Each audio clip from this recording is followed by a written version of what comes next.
Good afternoon. How's everybody doing?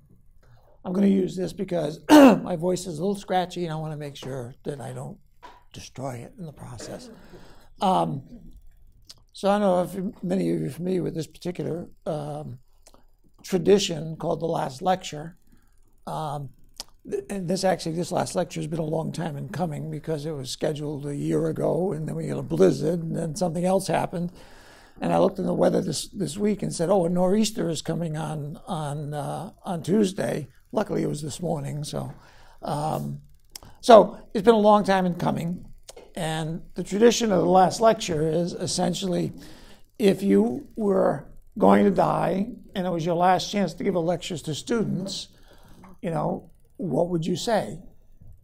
And that's a rather profound question to think about. What would be the last words you'd want people to remember you by? And I kind of struggled with that a little bit, but eventually I think I came up with the topic of continual learning because as I look back at the span of my life, everything has been around learning. From my earliest experiences, I've had this passion for learning new things and exploring new things, and a lot of my work is involved in the same thing, from teaching meditation way back in the day to my work I did within the corporate world in terms of training programs and coaching individuals and things of that nature. We're working with teams to improve their performance, working in organizations, and they're always about the process of learning and changing and becoming more effective. So that's kind of been my life's work. So what else would I talk about? And I figured I would start with one of my first lessons that I got. Have you all seen this child at some point? It's the child in the supermarket or the store who wants to buy something and so forth. Well, I was also at one point that child. And my mother had a very unique way of dealing with that particular behavior. She said, go pick out a book. And it cut me right off. Oh, good. And I would go off and I would pick out a book. And every time we went to the store and I started acting up, she'd say, go pick out a book. So to me, I loved picking out books and reading books and learning different things and so forth. And she started me on this journey of learning. So, I've always had this kind of, books have been so important in my life that I've always had this kind of image of like my ideal home situation would be to have my own library, right? Filled with books where I could just kind of sit and kind of, just sit and enjoy and read and so forth. And the problem has been, as my wife will attest, this is my wife right here, by the way, is that her greatest nightmare, as she sees books arriving at the house on a regular basis, is this. Can you read it? We used to have the lady who lived across the street from us, did a lot of shopping on the home shopping network, and whenever the UPS truck pulled up between our two houses, it was always kind of like a bet as to who it was a delivery for. Is Mary buying on Home Shopping Network, or has Charlie been on Amazon again? So it's kind of been a passion to me. And the reason I kind of bring this up more than anything else, because my first impulse, when I started thinking about the last lecture, was I started looking to my books. Oh, there's so much in my books that I could tell you about. All these wonderful books. And I'll tell you, I couldn't get away because you'll see books in here, all right, because it is so much of who I am.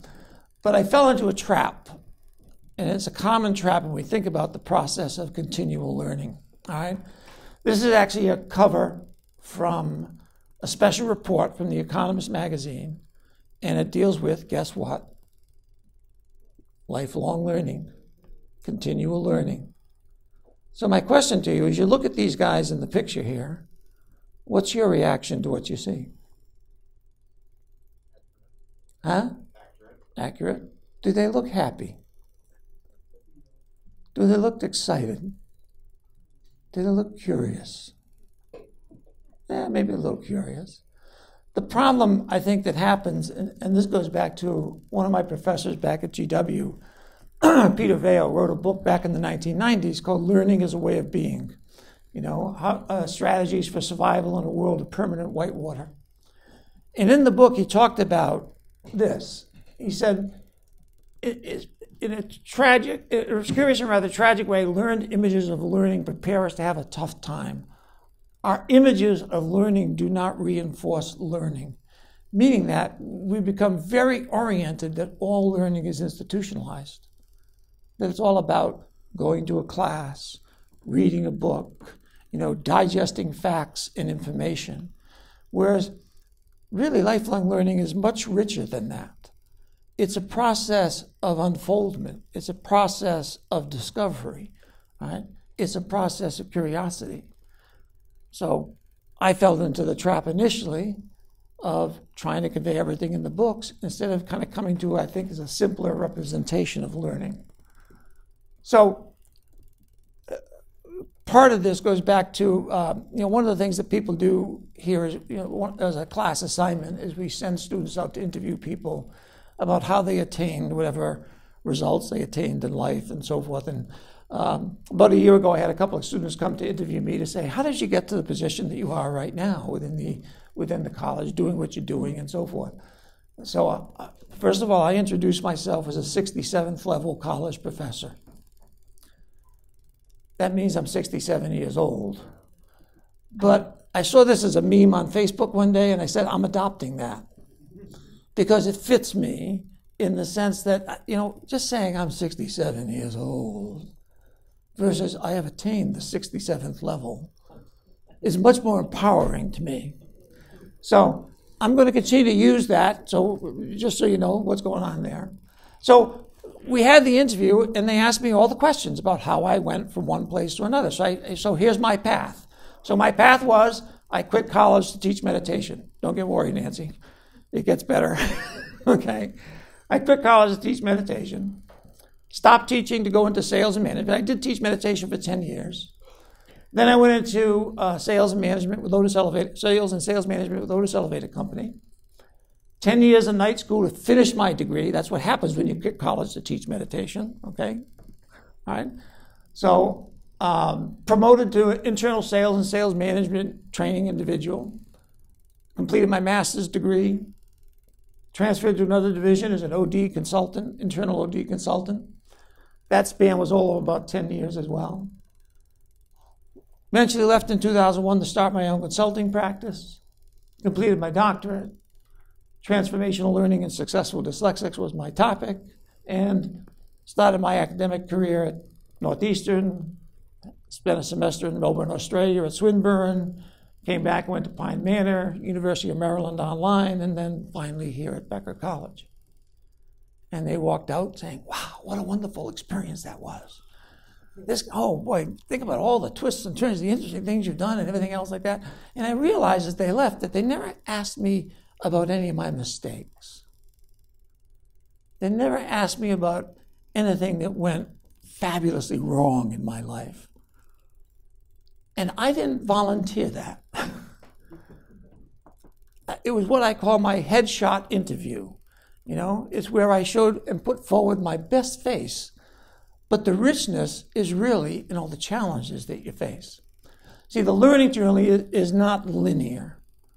The learning journey looks more like this. Remember Family Circus? Billy, I've been worried about you. Where have you been? Oh, just walking home from the bus stop. That's what a learning journey is like. We have an intention. We have a direction. We have a place that we're trying to go and attain. But we tend to meander and move around and get distracted and move in different directions, explore different things. And eventually, if we hold true to our focus, we get to where we want to be. Right? We get to come home. So I thought I'd offer a little bit of a different take on the learning journey. And this goes back to my doctoral dissertation. My dissertation was on transformational learning and successful dyslexics. And what I was curious about was how do individuals, dyslexic individuals, who struggle tremendously in the school system, who do not fit really into the kind of logical, rational processes that we use in our school system, and who often remember their schooling as horrible. I'll give you a few examples of that. How do they overcome the trauma and the negative images that are transmitted to them and everything else to all of a sudden find success in life and move forward, right? And as I analyzed their stories, I came up with kind of a three-phase process. Phase number one I call the snowflake. So if you think about a snowflake and how a snowflake is formed, there are several things that influence the shape of a snowflake. Number one, the conditions of its birth. Right? What shape of crystal is actually formed at that initial moment? The second thing that influences the shape of a snowflake is the turbulence it experiences as it falls to the ground, the moisture it encounters, the changes in temperature, the environmental forces that are working on it shapes it finally as it falls to the ground. And by the way, the perfect snowflake is rare. What you typically get are very hard-packed, what they call grapples, which are hard-packed pieces of snow, or you get what's called aggregates, which are a bunch of snowflakes that are kind of combined together, all right? But it's not the pure crystal that you see. And for the first part of life, we kind of move through that kind of a process. We are like the snowflake. We are battered around by all these different forces around us, trying to make sure our way through life, all right? But our shape is largely begun to be dictated by other forces beyond us. The second element around this is what I call the acorn. Each of these individuals, no matter how battered and bruised they were by life, had within them a unique pattern of potential. Each person had different gifts. I talked to people from all aspects of this. I talked to a fellow who was a paleontologist. I talked to someone who was a wildlife biologist. I talked to someone who was a microbiologist. I talked to an individual who was, believe it or not, a very well-known science fiction writer. He was a dyslexic, all right? From all walks of life. But they all discovered something that they were passionate about inside, that lit a flame inside them and a desire for them to learn. And that's what propelled them on to overcome what they had been burdened with in terms of their limited self-image, right? So in the acorn, the concept is that what we strive to find is what is that spark of potential that we have? What is our unique pattern of possibility that we want to unfold in life? And then once we find that, we move to the third stage, which is the potter at the wheel. That we find ourselves as this misshapen piece of clay with all of its faults and defects and so forth. And we have an image in our mind of what we want to manifest it to be. And we spend the rest of our life working the clay, working out the rough spots, trying to bring the vision to life, trying to actualize what it is we see as possible for ourselves. And that slowly but surely, in a meandering way, the clay takes shape and our life takes shape. And those are my three stages of learning. Now, I'm probably going to get a little academic as we go through this. I'm going to try to keep it on a personal level as best I can, but let's just see if any of this resonates in terms of what it means to be a continual learner. So let's take a look at the snowflake, and let's think about what happens in our lives to shape our identity. So here you are, you're a newborn babe. You start to go through the process of growth and development, trying to become, all you can become. And what are the forces that work on us? Well, the first thing that happens is we learn a language. Now, that may seem like a liberating thing, but it actually can be a constraining thing. Because the language that you learn begins to shape the way you perceive the world.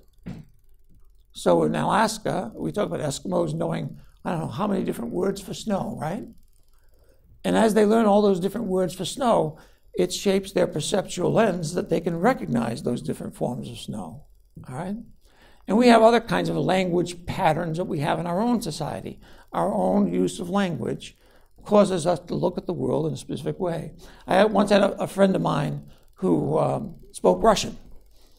And I asked her, what's it like to speak Russian or to speak any foreign language? She says, you almost have to change the way you're thinking in your mind in order to speak that different language. You have to take a different kind of mental form on, unless you're shaking your head, right? Because language shapes part of our identity. Not only language, but family. the family that we have, our upbringing and so forth, the patterns within the family, the education that we go through, the work that we do, all right? If you're an accountant and you start looking at the world through accounting, through profit and loss statements, through income statements, and things of this nature, it shapes what you look at to the point where you notice those things more than others, all right? And then there's community and culture and society as a whole. These all shape who we are. When I looked at when I did the dyslexic study, I ran across this particular model, which really helped me understand this process. And it's a fellow by the name of John Heron, who has this concept of what he calls personhood, his theory of personhood. And he says that we are actually made up, our consciousness is actually made up of 4 different levels. The affective level, which is emotion and feeling. And he divides those 2 levels into what we call the individuating function, which is the part that drives us to express ourselves as an individual, and the participatory function, which drives us to want to be something, to be part of something greater, to be part of a greater whole, if you will, in the world. In the first part of life, we move through that individuating function. We move through, the two sides of our emotion and feeling, imagery and intuition, discrimination, reflection, and so forth. But we begin working up through emotion, imagery, discrimination, and action to individuate ourselves, to become who we are in the world. So the basic cycle of individuation is, I have an emotion. I have a feeling. It's a basic pattern of, I have an emotional need of fulfillment, a need for fulfillment, or to lessen frustration, whatever it might be. An image comes up in my mind that says, oh, that's something I can do, right? The image then moves me to action. I take that action, and I feel fulfilled or less frustrated. And then I go on to the next feeling. So it could be, for example, I'm feeling cooped up in the house and I need to get out. So I think gardening. Image comes up of being in the garden. So I go out to the garden and I look in the garden, I look around, and I look for something that, oh, this is something that I think might be fun to do. I'll do that. And we do that, and we feel then good about it, and then we make a determination, is there anything more I want to do? So that's the process of just kind of meeting our needs. What happens over time is as we begin kind of acting on these impulses, just acting on our feelings, is that eventually, with all these forces shaping us, we develop what Heron called this goes back to the dyslexics. So when I interviewed the dyslexics and I asked them, how these forces were shaping them, and kind of as they were struggling to meet their needs, these were some of the quotations from the individuals I interviewed about their experience of growing up. And I ask you to think about, as you read those, how do you think this is shaping their identity? I don't fit in. She didn't know she was shattering my soul. So you're going through a waging war between how you're feeling inside and how you're feeling and appearing on the outside. Right? How does that shape their identity? What tended to happen over time is they internalized the discounted messages. I'm not good enough. I'm not smart enough. I can't do the things that other people can do. Right? So they developed protective strategies. They were either the class clown or the class bully. One way or the other, they would use comedy or fear to avoid being called on. They would retreat into silence. They'd be the ones who wouldn't answer any questions or just not talk at all. Right? They would, in any event, because they're very artistic in their approach, they would use presentational means to get through assignments. So it's like they love doing things like dioramas and, PowerPoints and things of that nature because it was expressive for them. But there's also this profound sense of loss and grief that created this limiting belief system, this contracted ego that to them said, I have limited opportunity in life. I just need to figure out how to get by. All right? That's the contracted ego. So what Heron suggested is that as we continue to work in this process, that we can either go through a cycle of learning in which the ego becomes contracted and has a limiting belief system and limits our capabilities, or if we're lucky, we have an experience in life where we open up that ecosystem and it sees more possibility and we have a more empowering kind of belief system. All right? But a lot of it depends upon what we go through. So to kind of give you a little bit of a personal history of this, anybody know who that is? Yeah. That's level 1. And this is level 67. Okay? So the question is, what are some of the things that shaped me along the way? All right? So think of your own formative experiences. I was, in 1951, I was born in 1951, to a family of mixed nationality. My father was Scotch-English. My mother was Italian. All right? Now, what's interesting about this is, I was brought up in my Italian grandmother's house. We lived in the Italian neighborhood. I was the only kid in the neighborhood without a vowel at the end of his name. All right? And I felt and still strongly feel Italian. But I never felt completely Italian. There was always something a little out of whack, in the sense that for some reason, I didn't think exactly the way that they did. Right? I didn't see the world exactly the way that they did. And now I understand as I look back, because I was a product of two cultures. See?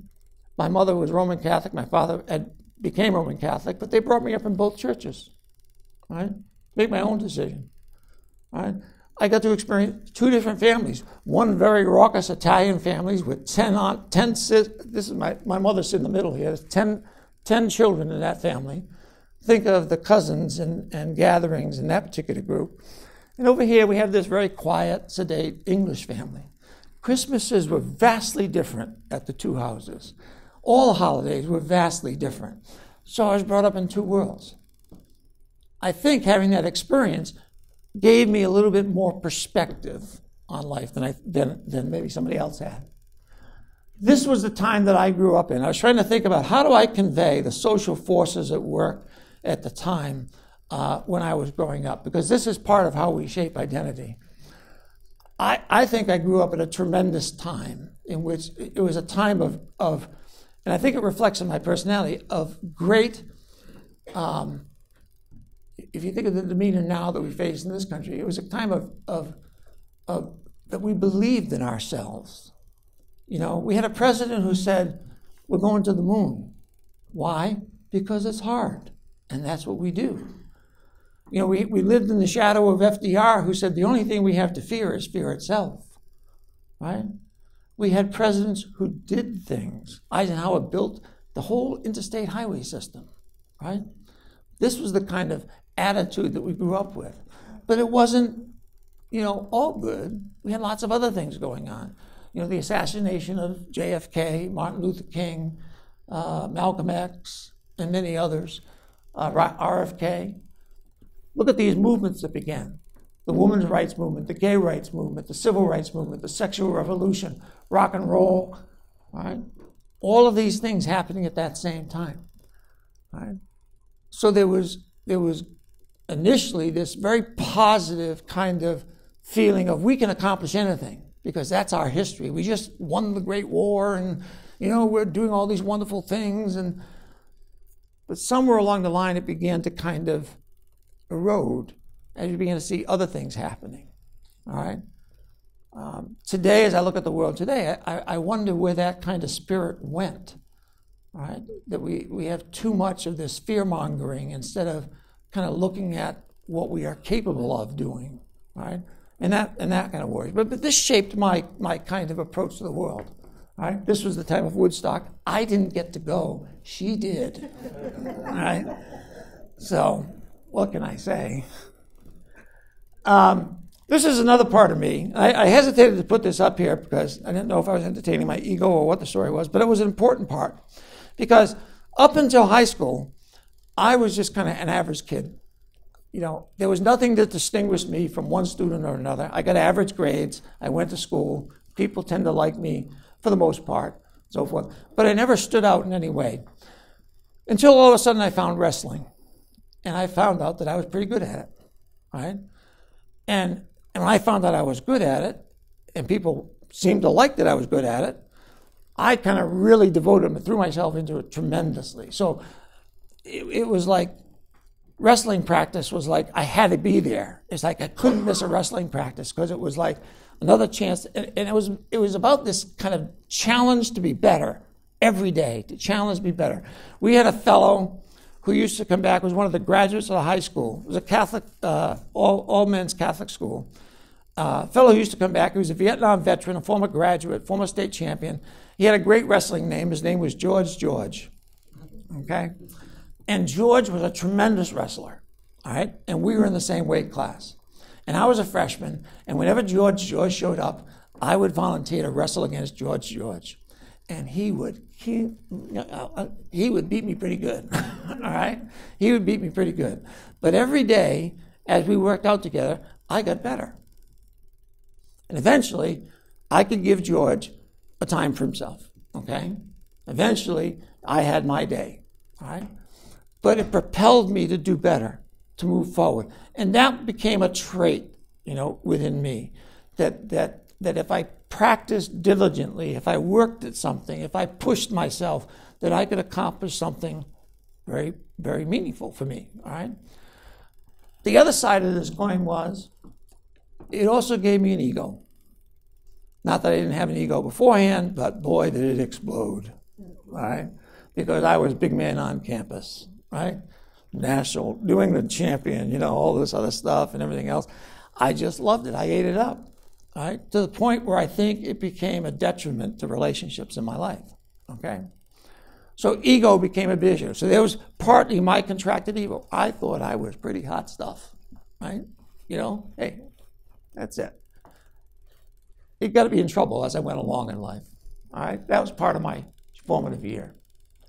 So I want to talk about what we call an acorn moment. And what I believe in this is that sometimes, as we're growing up, we get glimpses of something that is important to us. Moments that kind of come to us and we say, wow, I'm really excited about that. So when I've interviewed the dyslexics, there was one woman who became a comedian and playwright, and she said it was the first time she saw Phyllis Diller on TV. Most of you don't know who Phyllis Diller is. Very famous female comedian back in the 1960s, all right? But she said that was the thing that said, I want to do comedy, right? Another fellow talked about seeing a computer for the first time and how it opened up his possibilities. Say, as a dyslexic, this is going to be powerful to me. And he became an assistive technology consultant for people with disabilities. All right? It's about recognizing something that just kind of resonates deeply inside. So for me, my moment actually came watching a movie called The 10 Commandments. Okay? So hold on to your seats, folks. So there's this one scene in the movie, and Moses is going up to the mountaintop, and he's talking to the burning bush, and everything's going on, and then they come down. We're waiting for Moses to come down from the mountain, and somebody says, hey, isn't that Moses? And the screen cuts to, whoa, what happened to Moses? Right? Now, I don't know why, but at that particular moment, as soon as I saw his face, I had this like tremble inside. Whoa, what happened? How does that take place? Is that something real? Can that happen? And I got fascinated with this idea of transformation. How did he experience this shift in who he was? All right? It was a small thing for a little 12-year-old kid, all right, but it stuck in my head.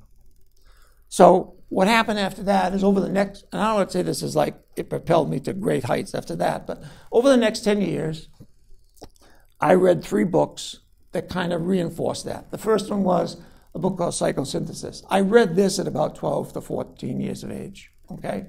The second book was Siddhartha. The third book was Gandhi's biography by Fisher.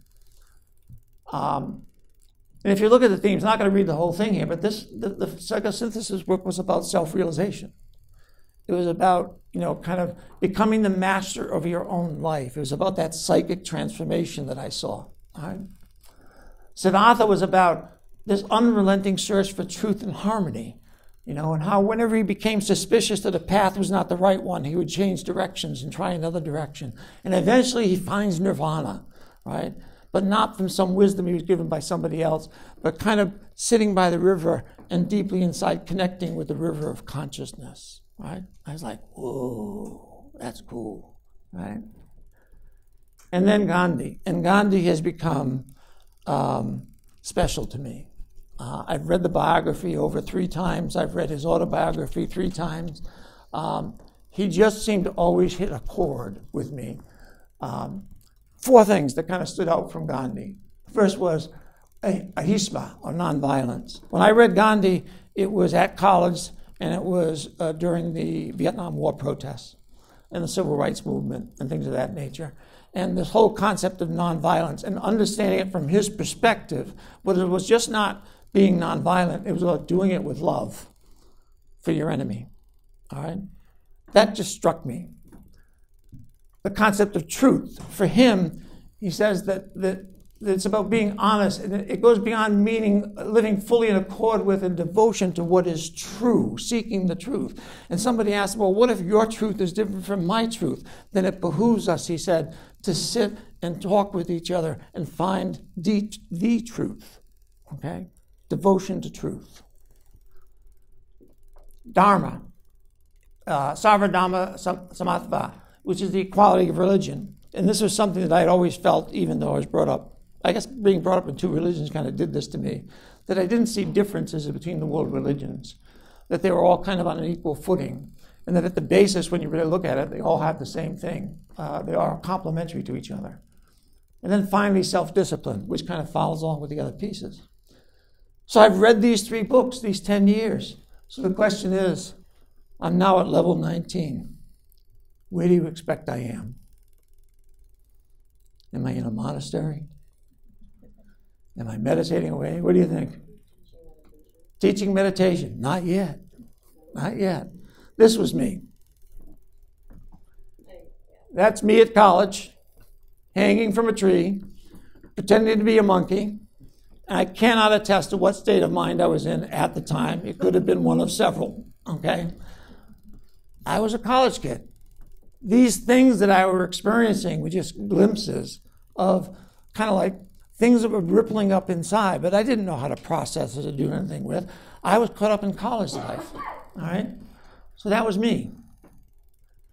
So it reminded me of the story of a preacher who was talking to a Sunday school class, and he said to the class, he said, if all the good people in the world were green, all the good people in the world were red, and all the bad people in the world were green, what color would you be? And little Mary Jane in the front row thinks for a minute, and all of a sudden she sparks up and she said, I'd be streaky. All right? And that's who we are, really, is we're streaky. We're not always good, always bad. We're streaky. And to this day, we're streaky. But it's a question of, over our lifetime, do we get to kind of paint, with one color more than another, let's say. All right? So let's talk about the acorn for a bit.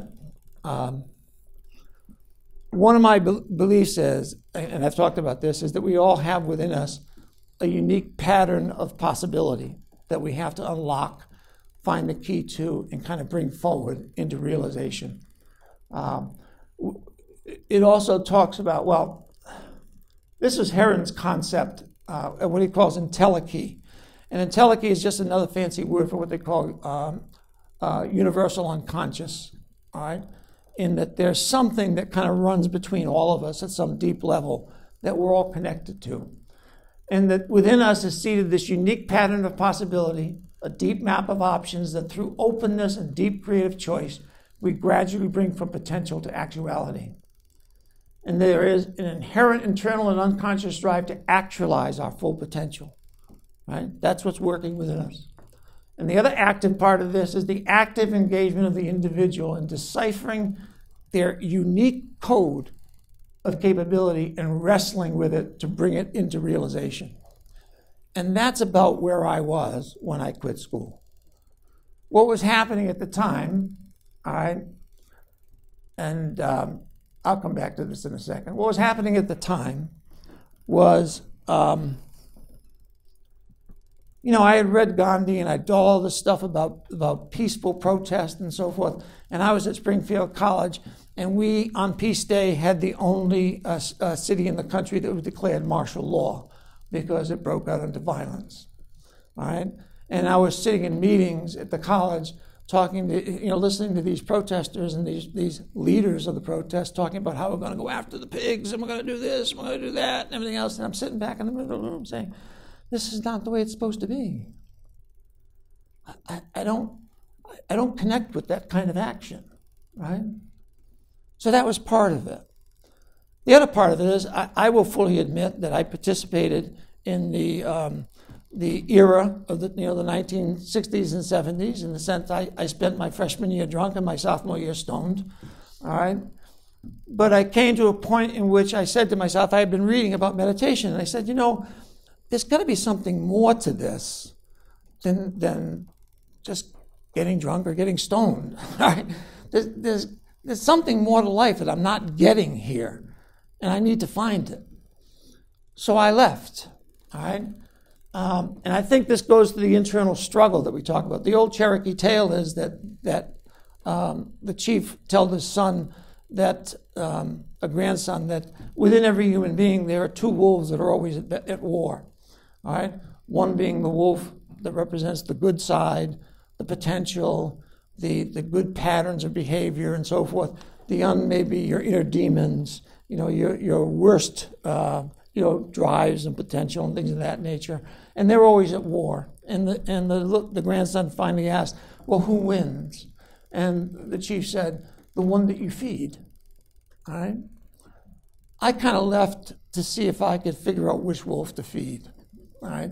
That was my goal.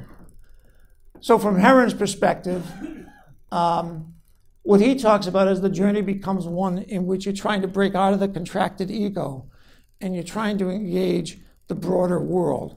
You're trying to engage the participatory functions, all right, and kind of connect outside of yourself to see more clearly, to let go of your structured ego, to kind of experience the world from a different perspective. And that's what the journey continues on. So I left school to struggle with and try and figure out where I was going to go. All right, I ended up working construction for a while. And then I saw this ad for a meditation program. Actually, let me go to this concept of discernment. This is also from my dissertation work. So the process of this struggle is that you're actually engaged in kind of this making sense of what's coming up from inside and what you're experiencing from outside. And it engages a lot of what we call the extra-rational functions. It's not logic all the time. It's about making sense of feelings, emotions, images, intuitions, patterns that are kind of emerging from within, as well as what you're learning from without. It is typically a two-stage process. As I mentioned, it's the first stage is individuation. It's instrumental learning how to kind of be in the world as an individual. And then discernment is learning how to reintegrate yourself back into a sense of wholeness and reconnecting. And then Heron's concept of this idea that we have this deep power well of potential that we need to realize. And the two forces is the inherent unconscious drive to actualize and the active engagement of the individual in sorting out that code. We've already talked about that a second ago. And that gradually what happens is, over time, as you continue to struggle with this, paths of action begin to become illuminated, and you move forward, and you try some new things, and you learn some new things, and so forth. So, process of discernment. The first step in the process of discernment is receptivity. I'm recognizing that the way I'm living my life at college is not working for me right now. I'm not sure about where I'm going, so I decided to see if I could find a better way, all right, to move forward. So I became open and receptive to what I could find, all right? Just found a job, started working. And then at one point I recognized this ad in the newspaper around a program called the Silva Method. All right, it's actually called the Silva Method of Mind Control, if you believe it. Some of you may remember it, some of you may not. But it was a very secular program in meditation and intuition and so forth. And I said, oh, I got to go to that lecture. And I went to that lecture. I said, ooh, this is great. I want to take this class. So I took this class because it was about self-management, self-control, developing your inner capabilities, so forth and so on. So, as I mentioned, my participation in the substances of the time, I made a decision that I would go to this class in meditation, but I would not smoke any marijuana for the duration of the class. It's not to mess anything up. So it was a 4-day class. I took 4 days off, went to the class. It was about 2 weeks later that I remembered that I hadn't smoked any marijuana in 2 weeks because something had shifted inside. I felt so good doing the meditation that it seems like I didn't need, the substance to kind of make me feel good.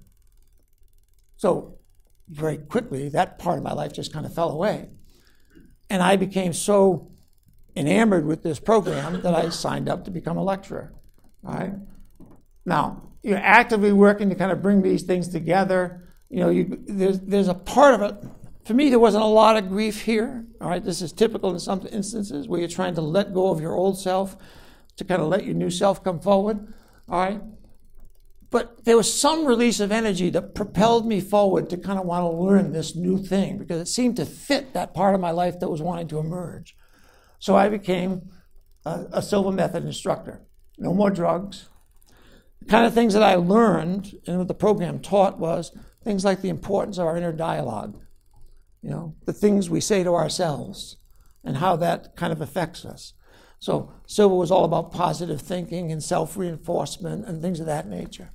The other thing is we can change old patterns of thought and behavior. We would do things like habit control, help people lose weight, stop smoking, things of this nature, all by kind of using this process of mindful meditation.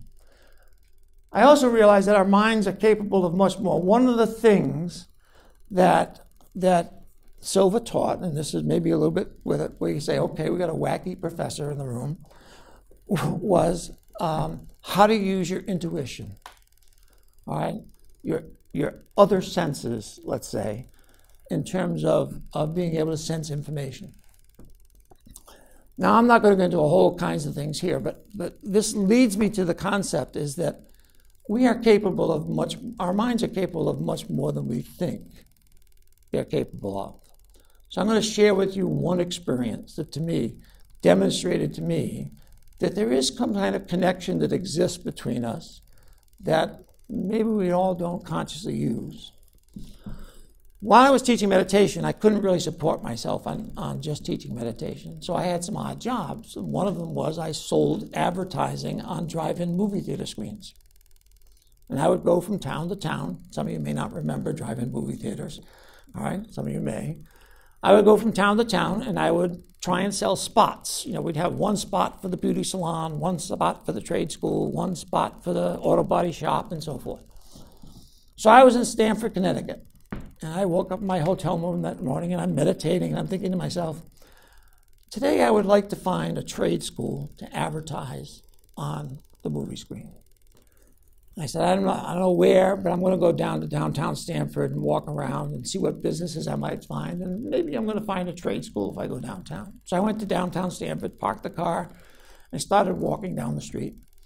And then I just felt this, maybe I'll go left here. And I walked a little further, and I said, I think I'll go right. And I went left, and I looked up, School of Hairdressing. I said, oh, let me go visit this one, see what happens here. So I go inside. I introduce myself. I give him my sales pitch. He says, this is a great idea. He said, I like this. He said, I might like to do this for the salon that we operate. Is that spot still open? Yeah. He said, yeah, I got that one open too. He said, I might even want to do this for another business I'm going into. I said, what's that? He said, have you ever heard of the Silva Method? I said, you're kidding me, right? He said, no, I'm going through training to be an instructor right now. I said, I'm the instructor from Springfield. He said, you're kidding. He said, you want to hear something funny? I said, what? He said, I was just meditating before you came in about trying to find a new form of advertising for the business, and you just walked in. I said, what do you think I was meditating on this morning, right? And here we are. Now, I had a lot of coincidences like that happen in my life. But how do two people with reciprocal needs on the same morning seek each other out and find each other in Stamford, Connecticut. And they don't know it. And there was no app for that back then, right? Now, there are other experiences, but I think that's the simplest one that I can share, that told me that there's something more to mind than we give credit to, all right? That we have more potential than we realize. This was a quote from Aldous Huxley, and I've since, it talks about this concept of the mind is kind of like a reducing valve. The brain and mind, it works like a reducing valve. That there's so much information available to us. Our senses do the same thing. It filters out information so that we only glimpse just a small part of what's really available to us. But if we can slow ourselves down, if we can attend in a different way, sometimes we get more information than we thought was available to us. Right? I just finished reading a book on from a neuroscientist who was a neurosurgeon, rather, who had a near-death experience in which he found himself in this afterlife experience. And he came to the same kind of a process, that it seems like that our capacity, our mental capacity, that there's so much more out there. One of the things he mentioned I never realized is there's no evidence whatsoever to show that the mind is actually contained in the brain, right? That it seems to be something that works through the brain, but is not there. It's more expansive than that. Anyway, I believe firmly in this, that there's more to us than maybe meets the eye. And that fuels this idea that we have more potential to realize. So 2 books during this period of time I thought were a nice juxtaposition to each other. One is called The Structure of Magic. Does that sound cool? And the other is called The Structure of Scientific Revolutions, like Hume. As you can see, I have a very eclectic reading style, all right? I think that's also helpful. The Structure of Magic was about, and if you're familiar with neuro-linguistic programming, NLP, this is one of the first books written on NLP. And I've been involved in NLP to some degree or another since the mid-1970s. And one of the key things that I learned from NLP is that the map is not the territory. All right? Does that make sense? The map is not the territory. What is this? Map of what? United States. All agree? What is this?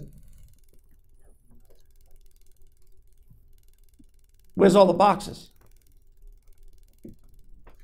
Where's all the lines? Is this the United States? But it's a different perspective of the United States, right? What is this?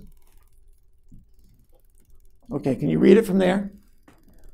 Yankees, folks who almost talk normal, high school football movies, the Grand Canyon, Broncos suck, Yellowstone, NPR hippies. It's a map of stereotypes, right? All right, so what's the point here? They're all maps. They're all maps of the United States, but they represent perspectives. All right, they represent perspectives. They're not complete. The map cannot fully express the full experience of the United States. It's just a representation. So what do I know? Well, everyone has a unique map of the world, and we use our maps, not reality itself, to guide our way through life. Okay. Second is our model or map of the world determines, to a large degree, our experience of the world will be. All right? How we see the world, how we kind of think about the world and ourselves in it, that determines our experience. Thirdly, language is a secondary representation of experience. Describe to me what it means to drink. Describe to me the taste of milk. Okay? The experience is richer than the language that we use to talk about it. Okay? Our maps serve us well until they don't. So we move through a lot of our lives thinking, I got the right map. And then all of a sudden we begin to encounter problems. And we never really think, is our map wrong? But that's what we have to do. Maybe my whole thinking process is wrong about this, and I need to consider my perception. Change and new experience results in revisions to our map, all right, to adjust for them. And then finally, Instrumental learning works within the boundaries of an existing map. So instrumental learning is just kind of learning within the boundaries of the map. Transformational learning requires you change the map, right? It's rethinking your whole view of the situation. It requires an enrichment of your map. So 3 U's for habits I developed along, again, related to NLP. There is no such thing as failure. There is only feedback, another prerequisite kind of concept. All right? And I really embrace that particular concept. There is no such thing as failure. There is only feedback. So every time something didn't work out the way it was, I said, every time a relationship broke up and I lost the girl of my dreams, I said, I'm only one step closer. And I'm going to find her. There she is right there. Right? It took a while, a lot of broken hearts along the way, but there's no such thing as failure. I'm just one step closer. I kept telling myself that over and over again. Right? You have all the resources you need within you to find your way forward. It's just a question of taking the time to reflect deeply, to kind of draw on those resources and move forward. And then finally, this became a part of my life, I think, when I started doing selling primarily, and also when I was doing the lecturing. I got into a habit of regularly reviewing how I did the previous week. All right? What happened last week? What worked well? What didn't work well? What can I learn from that? What can I do differently next time? And I would do this on a regular basis because, I felt that if I got better at whatever I was doing, it would pay off in the long run. So this became part of my mental practice.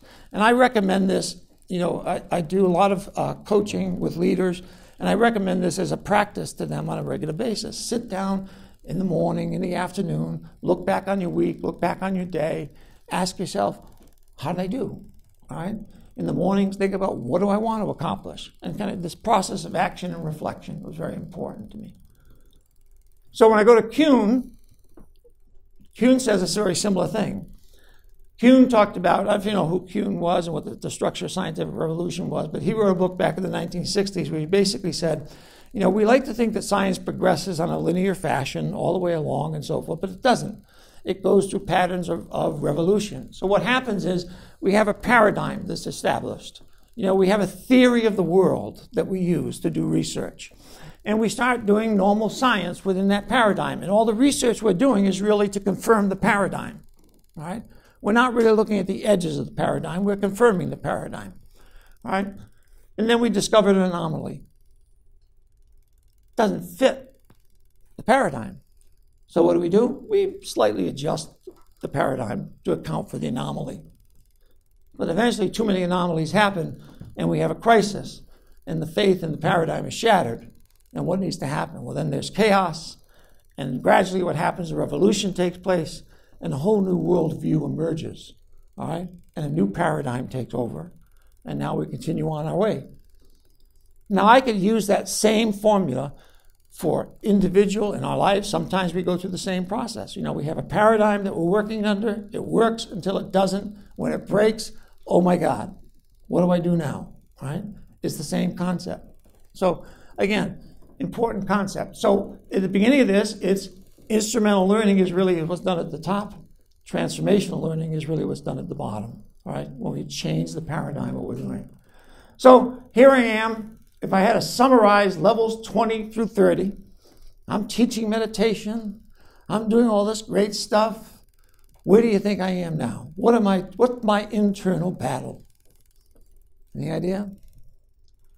Okay, on the one side, yes, I'm a yogi. On the other side, I'm Saturday Night Fever. This is the 1970s, and I was disco, baby. All right?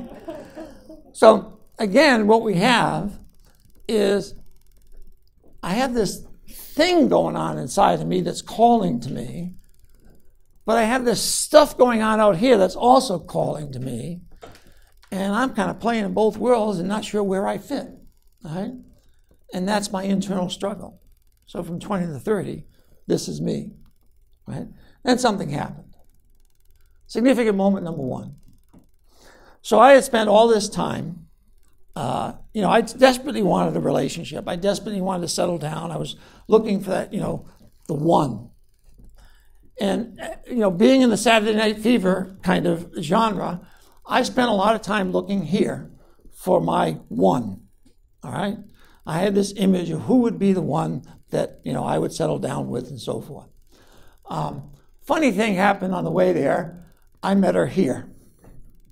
Now, my wife understands what this means. When I met my wife, she had come to a workshop that I had sponsored, a fellow who was a priest from Brazil who talked about faith healing in Brazil, and she had come. She's a massage therapist, and she does reflexology and so forth and so on. And you were doing a demonstration on body work, all right? Applied kinesiology, all right? So he brought her along as part of the presentation, and we met. And she had never left her Woodstock roots, all right? She had her own little cabin in the woods that she prayed for herself. When I met her, she was fixing the roof with her cousin, all right? And, she had her wood stove, and she chopped her wood, and she did all this stuff and everything else. But here's what happened. The one thing that happened when we met is that we laughed together. That was the surprise, all right? Is that we laughed, because laughter in my family was like all there was. My father was a jokester, my mother was a jokester. We were always kind of kidding and laughing and so forth. And I think the first conversation we had that was serious was 6 months into the relationship, But it was like, that's what won me over. But I'll tell you, it was an internal dialogue for a long time to saying, yeah, but I thought it was here, but no, it's here, and so forth. But eventually, there was no place else I could go. That was significant moment number one. Significant moment number two, I don't know if anybody's heard of this particular guy, was Swami Muktananda. Karen had been going to the ashram that he had in upstate New York when we met. And, I was teaching meditation. What did I need a guru for? So I said, yeah, go off to the ashram for the summer. I'll see you when you get back, and so forth and so on. And then one day she came back, from the ashram one day in the summer. I had some time free. And she said, do you want to go up to the ashram and just visit? I said, yeah, that might be fun. I'd kind of like to see what you do up there, So we went, and I had this experience.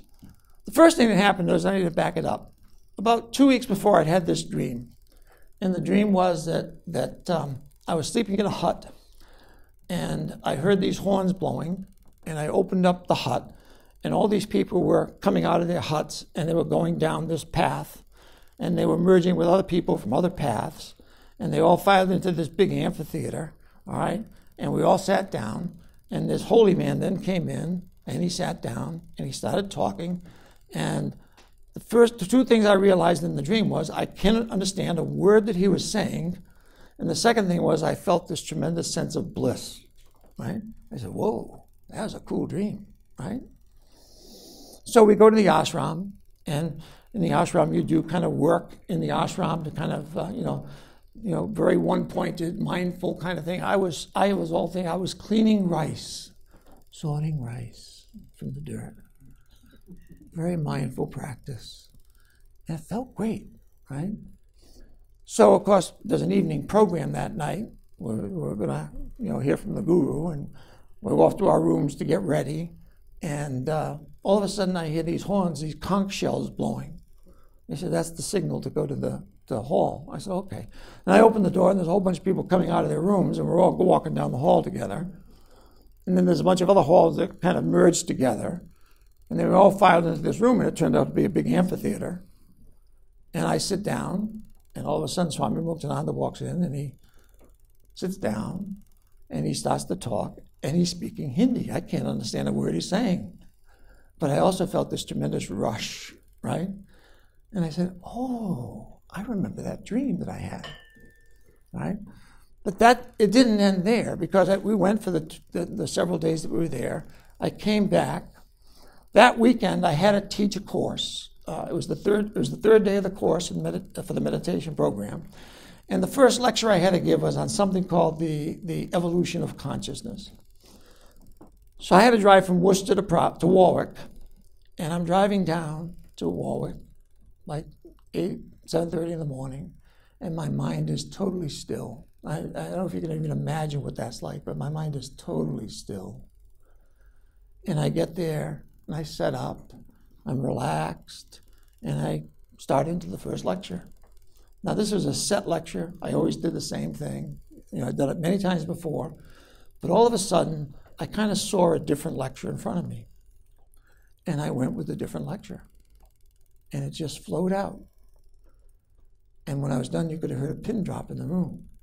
It was just this wonderful experience. And we all took a break.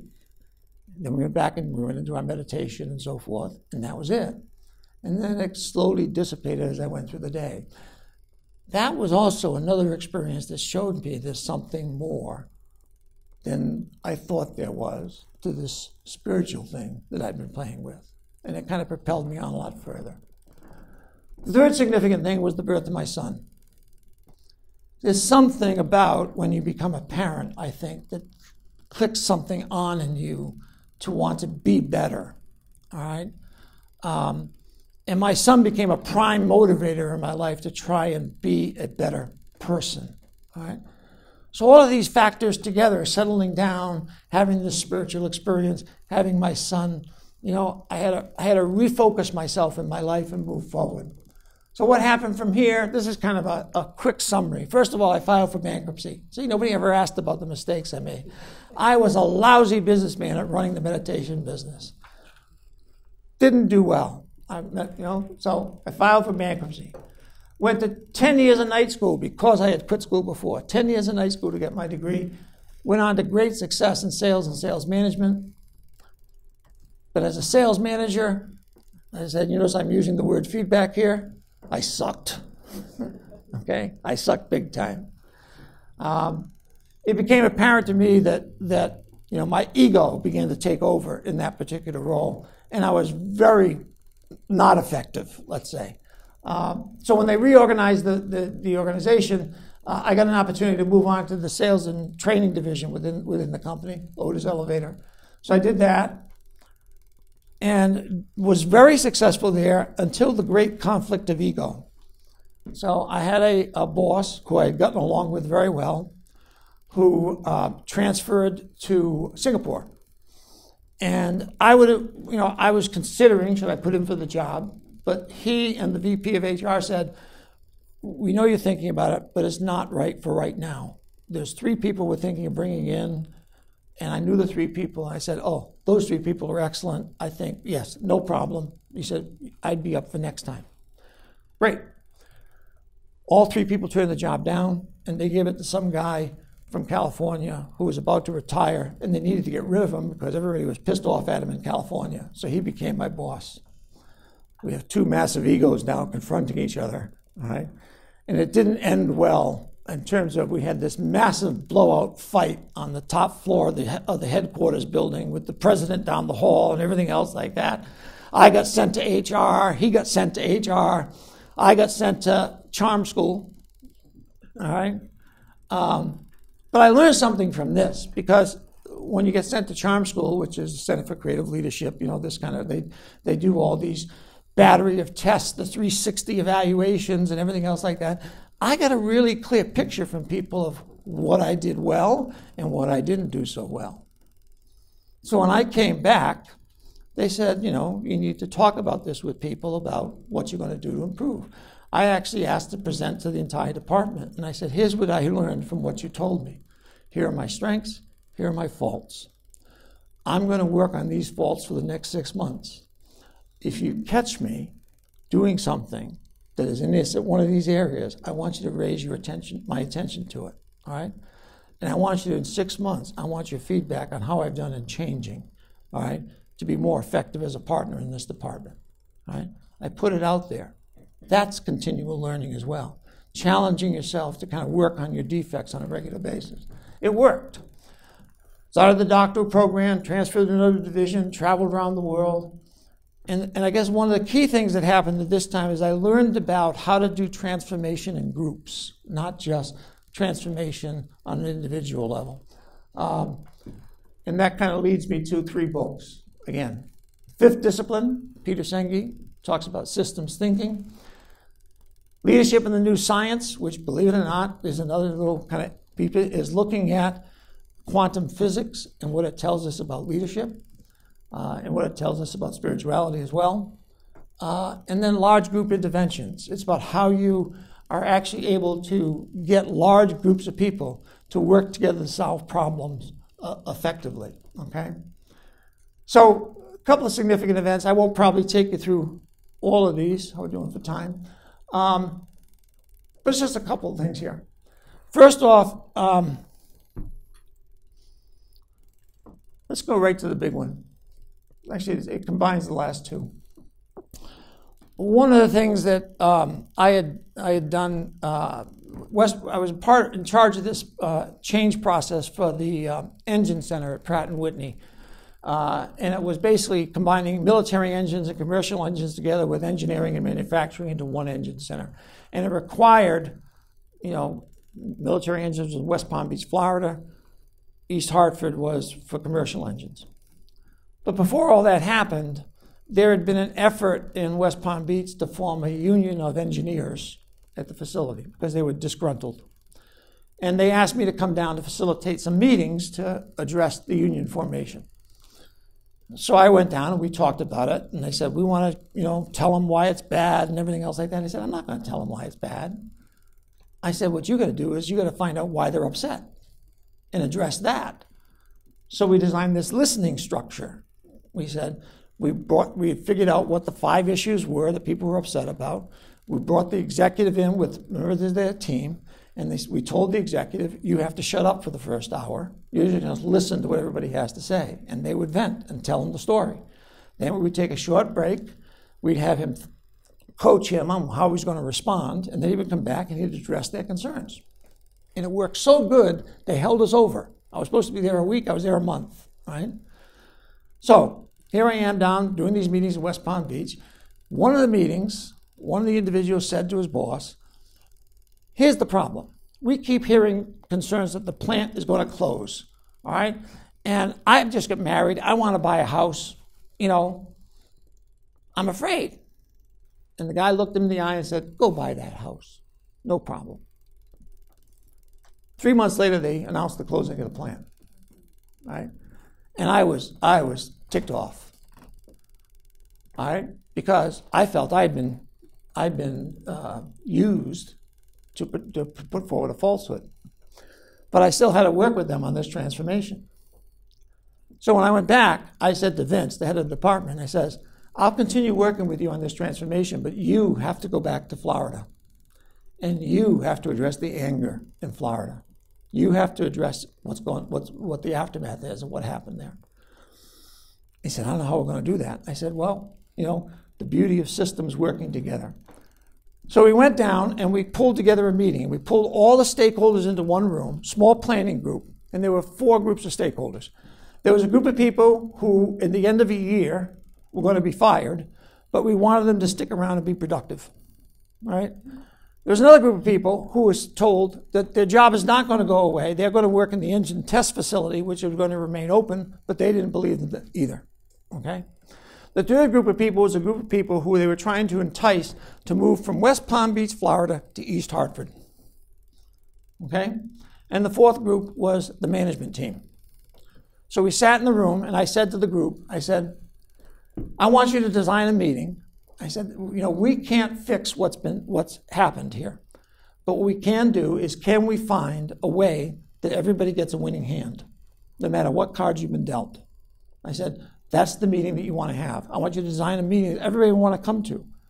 The first day of that planning session, it was just anger and frustration and everything else like that. But by the end of the second day, they were actually excited about the meeting design they came up with. So the meeting comes, 275 people. They closed the plant down. 275 people in the same room, sitting at tables of 8, all right, working on how do we give everybody a winning hand, all right?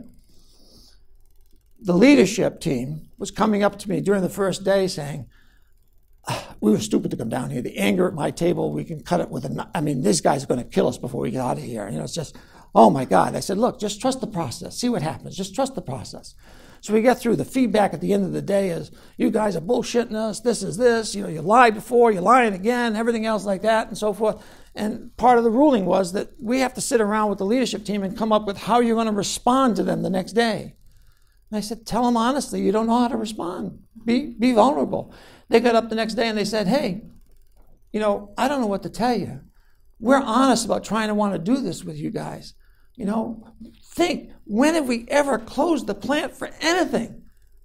We want to make it as best we can. You know, the mood began to shift. They began saying, well, I could be angry and then leave in a year without any job, or I could ask for job training and placement help and things of this nature and stick around. All right? Or if you could help me with this and the moving, I'll be willing to move north. And gradually solutions began to emerge. And Vince said to me, all of these things are workable. They're not coming up with extraordinary things. And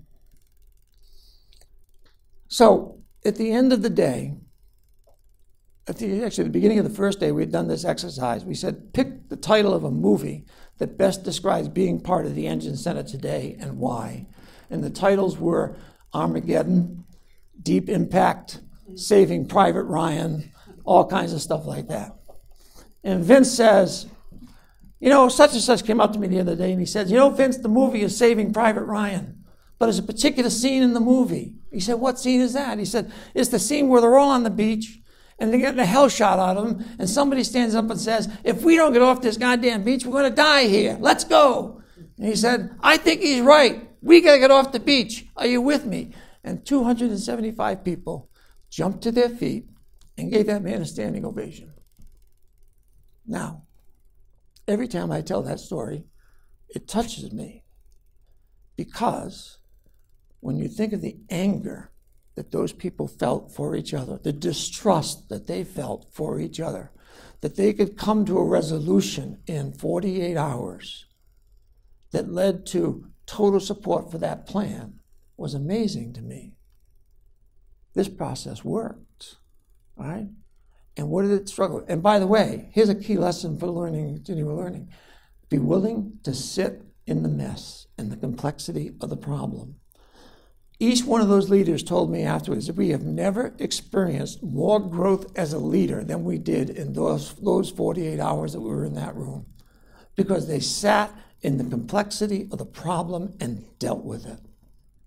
That was the power of what took place there. And I will always remember that as like my moment in terms of the work that I've done. So where was I at this particular point? Levels 30 to 50. Now, I was struggling to be the good old family man and so forth and so on. Anybody know who this guy is? Gordon Gekko. You know, I was also trying to be, you know, climb my way up the corporate ladder, make a lot of money, doing all this stuff. And it was like, you know, I was like, my ego was in full gear. And I began to create more and more problems for myself in terms of that process. So that was my struggle. So I come to the fall of the House of Cards. For me, I reached the point around 1998, I was still working at Pratt, where it all came crashing down for me. I came to the realization, this is exactly true, that my entire way of thinking and acting in the world was wrong, that I couldn't trust my own impulses. I was emotionally distraught. I was hurting my family. I was hurting my son. I was hurting my career. And I had to face that I had some problem that had to be worked on, right? So what do you do when you realize that in order to make yourself whole, your old self has to die so that your new self can emerge? And that's where I was at that particular point. So what do? I went to therapy. I got into a support group. You know, I worked through the issues and so forth. And basically what I learned was what Einstein says, you can't solve problems by using the same kind of thinking you used to create them. I had to learn to think differently, all right? I had to doubt every impulse that I had and question it with other people, say, is this right? Did I cause this problem? No. I had to ask for feedback. I had to relearn how to live in the world. That's a process of transformation. How do you do that? Well, that's where the potter's wheel comes in. You do it one day at a time. You do it by working the clay, all right? You do it by sorting out the problem that's in front of you, and you stay with the problem that's in front of you, all right? Change is pain, all right? It's hard to change, you know? it creates actually a physiological discomfort when you go out and get people to change behavior. But you can overcome that. And what we know is that what you focus on can create change. All right? So if you focus and you pay attention to something long enough, it actually creates chemical changes within the brain, right, that begin to stimulate change. If you have expectation that I can change, that shapes your reality as well. If you believe it's possible, it shapes your reality. But what really happens here is what we call attention density, shapes identity. That repeated, purposeful, focused attention can lead to long-lasting personal evolution. It's about that constant focus. But what do you focus on when you're trying to rebuild your whole life? Right? You focus on just the little things. First thing is you surrender to the fact that you have to change. All right?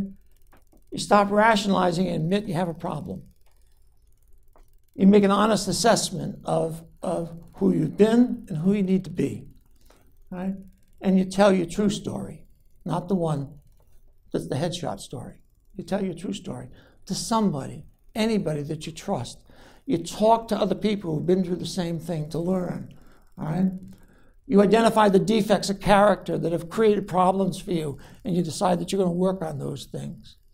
You can't fix them all at once, so you work on them as you can, one day at a time. Conscious, deliberate practice. And you accept the concept that there is no such thing as perfection. There is only progress.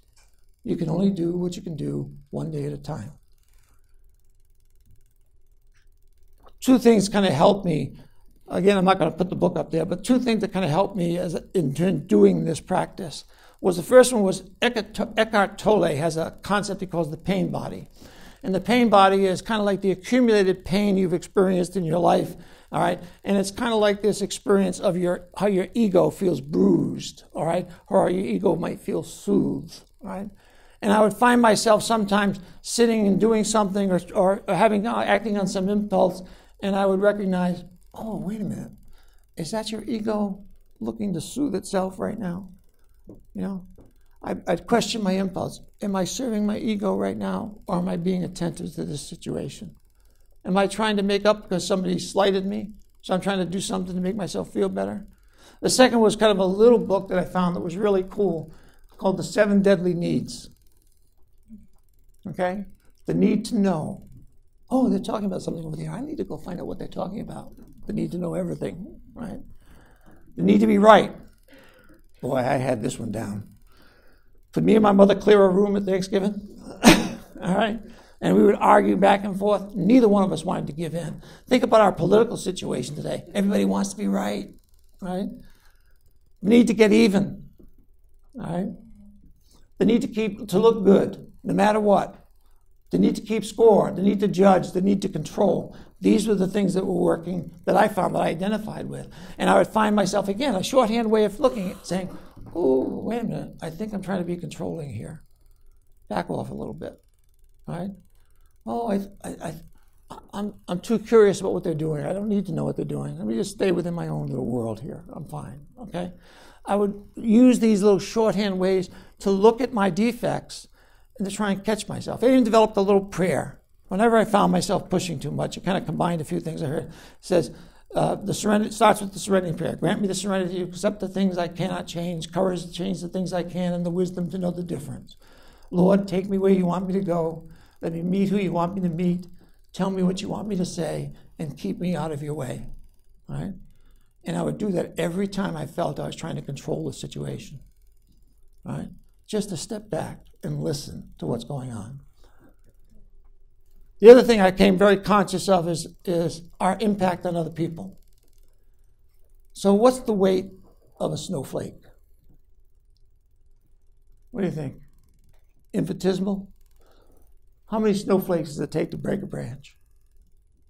Right? A ton. Right? So in my life, I have known 5 people who've committed suicide. Now, I'm not saying they committed suicide because of me, but I found myself evaluating my interactions with those 5 people at one point. And I had to ask myself, was I one of the snowflakes on their branch? I thought back to incidences in terms of how I treated them or how I talked to them and so forth and so on. And I said, did I add some weight to that branch? Or was I a ray of sunlight that helped melt away some of that weight? Right? And that leads me to think about my current relationships and how present am I to the people in my life today, and my conscious effort not to be a snowflake on somebody's branch, right? But to be a warming light that takes away some of their weight, right? Again, just me. Significant accomplishments since then. Well, this is the biography stuff. Finished my doctorate. That was the second transformative experience I went through, thinking deeply about something for that long a period of time. I know you're going through it, Alesh, right? But thinking deeply about something for like 4 or 5 months straight and writing that 400-page tome was like, oh, incredible. But, it was, to me, the greatest thing I ever did, in terms of work. And this is kind of wrapping up here. It talks about the power of focus. That we need to focus on both our inner world, we need to focus on others, and we need to focus on the outer world. We need awareness in all three realms. All right? If a leader is tuned out to their inner world, they're rudderless, they're blind to the world of others, they're clueless, and if they're indifferent to the systems which they operate in, they'll be blindsided. All right? So it's about being more aware, which brings us to, again, the last 3 books in my parade of books, but not the last 3 books I have at home. All right. 3 books that kind of struck me, and we'll kind of wrap this up real quick. Lift, which talks about something called the fundamental state of leadership. Mindfulness by Ellen Langer, and Otto Scharmer's Theory U. Lift, I discovered this concept a few years ago about this, what they call the fundamental state of leadership. And it goes to the heart of, think of a time when you were in crisis or your family was in crisis. And all of a sudden, you found yourself acting coming from a different place, all right? Where you were concerned for their well-being and not your own. Where you're acting, from a place of being internally directed by your values. What's the right thing to do in this situation, all right? Other focus, results-oriented. How do I get to make this a better situation for this person?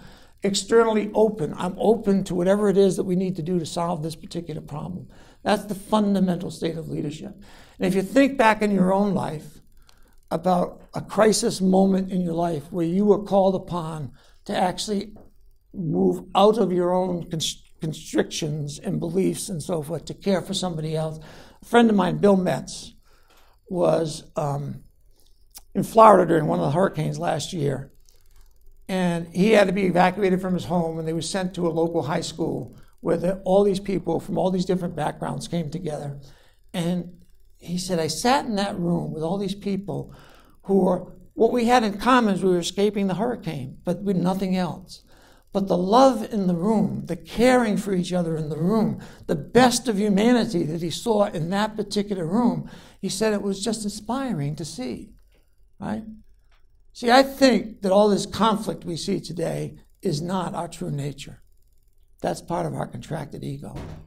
I think that the fundamental nature of this country you see when crisis happens, right?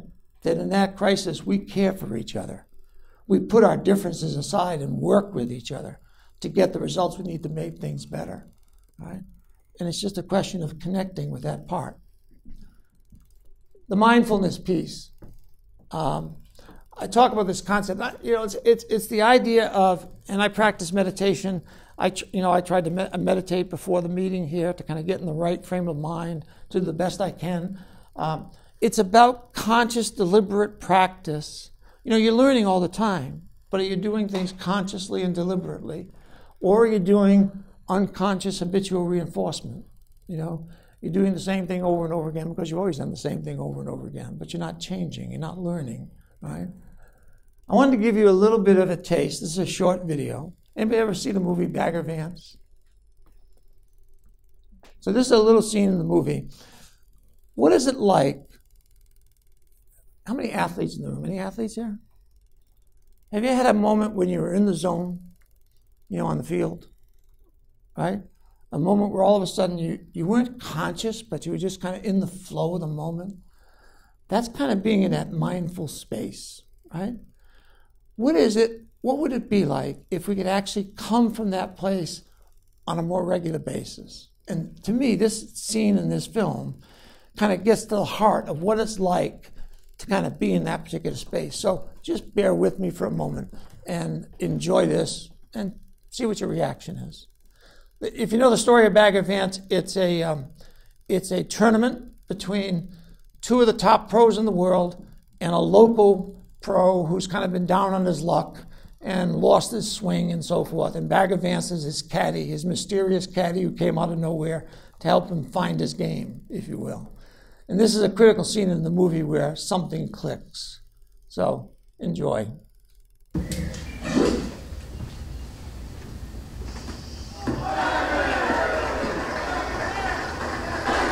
you didn't see that, Bobby. Remind me when we're out there. I'll show you where it's at. When your second shot catches up to it.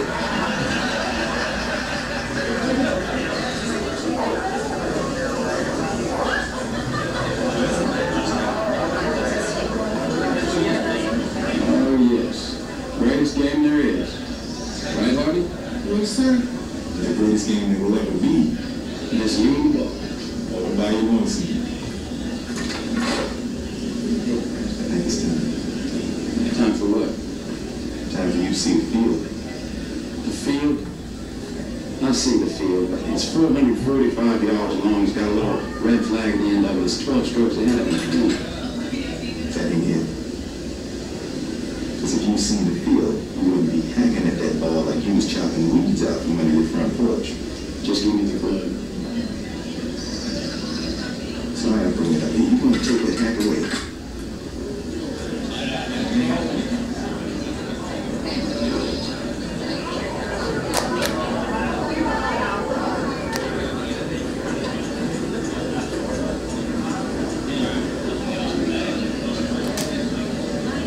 What's the field? Fix your eyes on Bobby Jones. He's a piece of work there right now. Man room. Knock it out there, Bobby.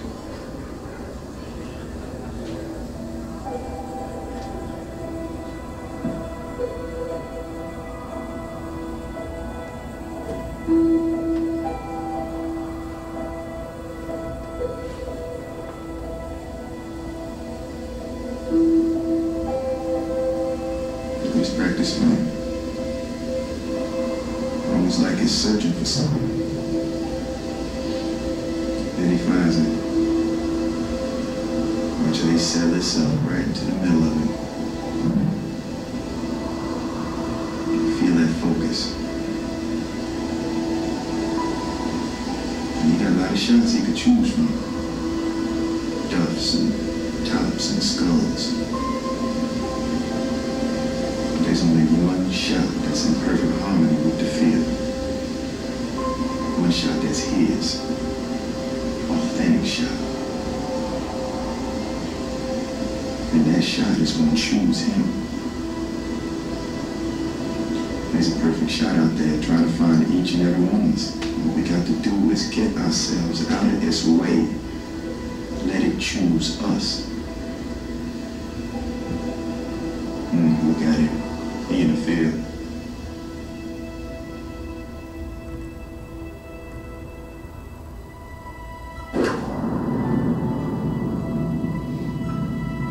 You can't see that flag as some dragon you got to slay. Got to look with soft eyes. See the place where the tides and the seasons and the turning of the earth all come together. And everything that is becomes one. You got to seek that place with your soul journey.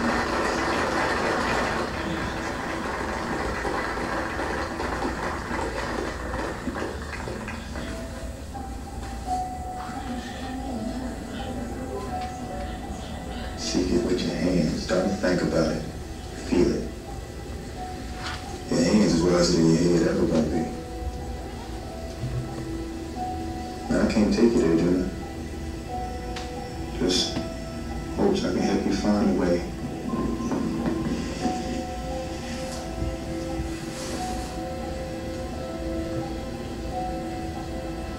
It's just you, that ball, that flag,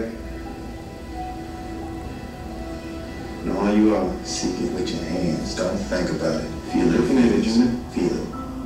It's just you, the one who shine up in some early.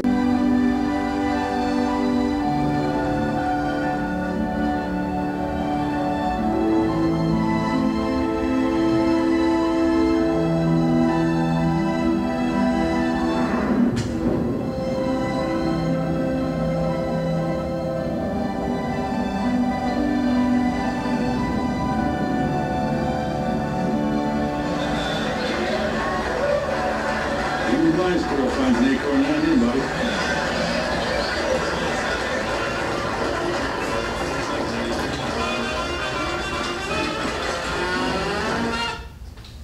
So what do you think of that? That's mindful practice.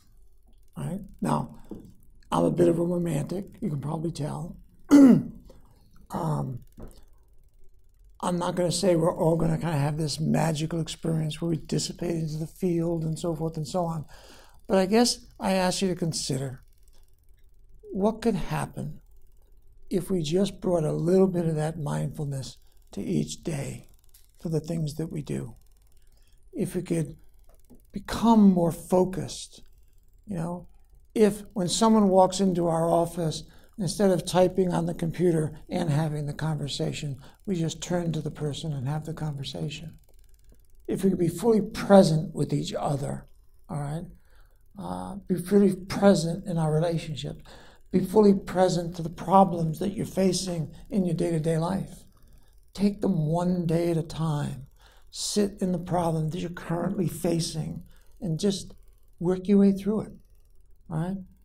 If you get to that quiet place, I'm not going to go into the rest of the slides because I think the point is, but one of the things they talk about in Theory U is the idea of an open mind, an open will, an open heart. Let go of your preconceptions. Be present in the moment. And if you're present in the moment and you watch for what's emerging around you, you will find avenues and directions for action that you didn't know existed before, right? By being open to them, right? That's my message. That's my last message of my last lecture. I thank you very much with all my heart and great respect and with great love. I thank you for your kind attention. I'll be glad to answer any questions, but I've also kept you pretty late, so thanks for coming.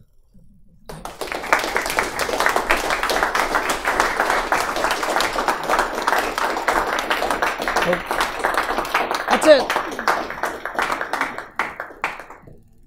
That's it, folks. Any questions? No questions? When do you take this to Washington? I actually am a government contractor for FEMA. So I actually do their leadership development program down there. So at least FEMA has a few people who are thinking more mindfully these days. So, but yeah, it'd be nice to have that down there, wouldn't it? Other questions? So anybody have one thing you learned from tonight that you think was worthwhile?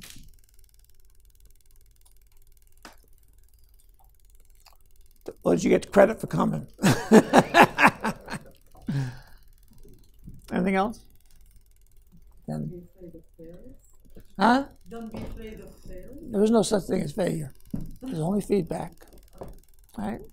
Yes. Always keep it like open mind, working on things Yeah. a different way, have a different perspective. There's a quotation from Descartes, which I had taken out of the presentation, that basically says, you know, if you do anything in all of your life, you should at least for one day doubt everything, right? You know, that maybe if you do that, things will open up for you in terms of other possibilities, right? So it's always kind of, I take things with a sense of doubt. Yeah. The one thing you said about practice makes progress, and there isn't a perfect. there's no such thing as perfection. There's only progress. Yeah, that struck you? Yeah. Okay. There is no perfection. You know, the reality is we're all streaky. And the only thing we do every day is I try and be a little less streaky. You know, when I'm in any situation, I try and put my best foot forward. You know, let me just go to the last slide here. This is one piece here that I think it's stuck now. I turned it off.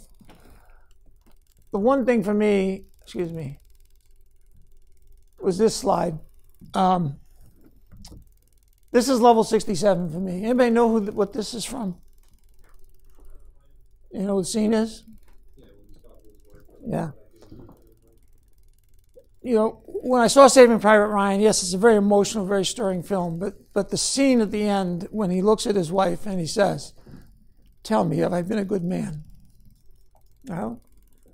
Have I earned this?" Right? Brought it home for me that with all the things I strive to be and become and everything else in life and all the things, you know, the accolades I sought and so forth, in the end, it still comes down to one thing: to be a good person and to be good to other people around you. All right? So my battle right now is just that. You know, it's this image of I want to be a good person, and I have some flaws yet to work out. All right? So that's me. So, other thoughts, questions? Yeah. Meditation seems like it's the way to go. Way to go. So let me tell you about the process. It's very simple to do. You know, it's basically a question of simply you close your eyes, a nice comfortable position, and you follow your breath. All right? And all you try to do is pay attention to your breathing in and out. And what will happen is your mind will drift away from your breath. And here's the key. When you recognize that you're not paying attention to your breath, you gently bring yourself back to paying attention to your breath. What that is it's like a repetition for this mental muscle up here for attention. Every time you bring your mind back to the breath, you're strengthening your ability to focus and think mindfully. Okay? So it's just a practice thing. So simple. Go online. There's a thing called Moment Meditation. You can find it online. It'll teach you meditation in 1 minute. All right? Great process. So yeah, check it out. Other thoughts? I'm also running 2 meditation sessions this week for Health Sciences Week. There we go. 3:30 tomorrow in this building. There we go. See? Be there, be square. Anything else? I did have one more question. Yeah. You know, one of the things that I saw in the presentation is a little bit of your struggle, kind of coming to grips with your acorn. Yeah. You know, and at each level there was this struggle of you know, am I a willow tree? Am I a birch tree? Yeah. And how do we all get comfortable with our acorn? Like, how do we all get comfortable with our particular manifestation of the universe and being okay with that? I think there was one book that brought it into clarity for me. It's called The Spirituality of Imperfection. It's based on the 12 steps. And to me, you know, I remember going to my wife one time saying, you know, I'm finally comfortable with the fact that I'm just an average guy, you know, trying to get by in life. You know, I don't need to be the grandiose guy on the stage all the time and so forth. And I think it's recognizing that I'm comfortable with my imperfection, right? And that all I can do each day is the best I can, right? I don't know if that addresses it, but that's the key piece to me.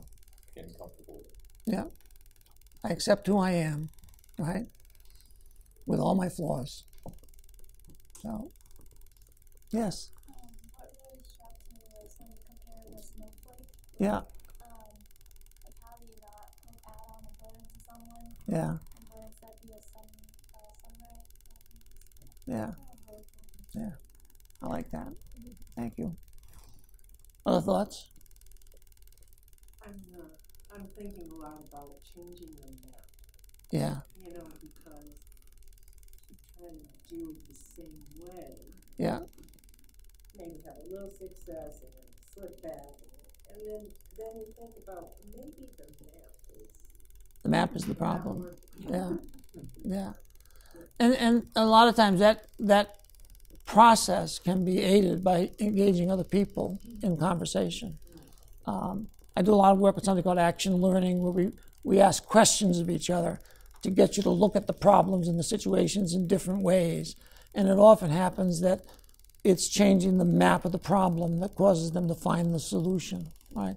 So it's that reflective process. It's asking questions. There's a great book called A More Beautiful Question, right, that talks about this, about the power of questions to help us shift our thinking and so forth. You might want to check it out. More Beautiful Question. Yeah. Yes. Do you think traveling the world solidified your decision to do everything like this? Like, to experience different cultures and traditions? There's this concept in the fellow named Henry Mintzberg, who has this thoughts about management development, and what he calls it the worldly mindset. And the worldly mindset means that you should spend time in other cultures that are very different than yours, so you can experience their different perspective, right? So the more you experience some other's point of view, the more you get out of your own little box and try and see the world from where other people come from, it changes your thinking about things. One of the things I've done in my classes, for example, is we'll get into discussions about healthcare in the United States or education in the United States, high stakes testing and so forth. And we start arguing for why we can't change it. And I said, okay, so let me show you a video of education in Norway, right? No homework, go to school 4 hours a day. Or how about school lunches in France, where they have a 3-course meal and it's served to the students and so forth, as if they're in a restaurant, and it doesn't cost any more than the United States, right? So it's like all of a sudden saying, "Whoa, how can they do that?" Right? It changes your perspective. Get out of the frame, visit other people. You'll see that there are different things out there. Other thoughts, questions? Yeah, I think we got to wrap it up. There's another group coming in. Go ahead. Last question. So if I understood it correctly, you were working in sales, then you did some realization that your profession isn't quite working for you, and you went to get your PhD in psychology, and then you started teaching. Well, if you follow this, I change careers every 10 years. So if you think of the agile mindset, right here, 10 years teaching meditation, 10 years in sales, 10 years in learning an OD, 10 years as a consultant. Now I'm on my academic track, right? I'm hoping to last more than 10 years, Nancy. We'll see what happens. Okay. All right. So, again, thank you very much for your kind attention. I appreciate it.